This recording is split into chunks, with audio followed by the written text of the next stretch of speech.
৬ বছরেও শেষ হয়নি ঢাকা শরীয়তপুর রুটে ৪ লেন সড়ক নির্মাণ কাজ। এর মধ্যে সময় বাড়ানো হয়েছে ২ দফা।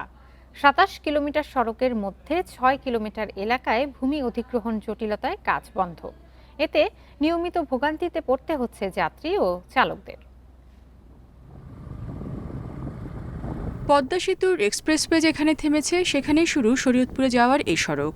সেতু চালুর পর ঢাকার সঙ্গে জেলার যান চলাচল বেড়েছে কয়েক গুণ।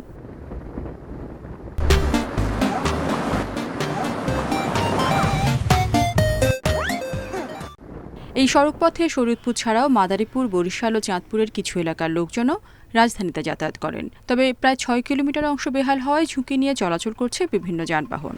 আতঙ্কের মধ্যে থাকি। একটা গাড়ি ক্রস করতে গেলেই দেখা যায় কাইতে পুড়ে যাওয়ার সম্ভাবনা অনেকটা বেশি। যে জায়গায় লাগার কথা ১-১.৫ ঘন্টা সেই জায়গায় মনে করেন ৩-৪ ঘন্টা লেগে যায়।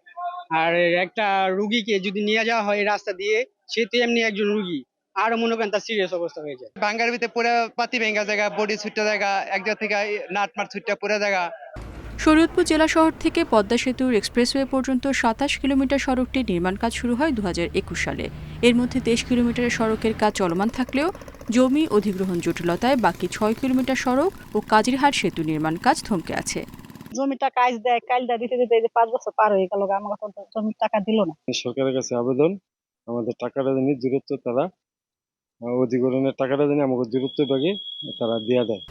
এদিকে সড়ক ও জনপথ বিভাগ বলছে, জটিলতার সমাধান করে আগামী বছরের মাঝামাঝিতে সড়কটির নির্মাণ কাজ শেষ করা হবে।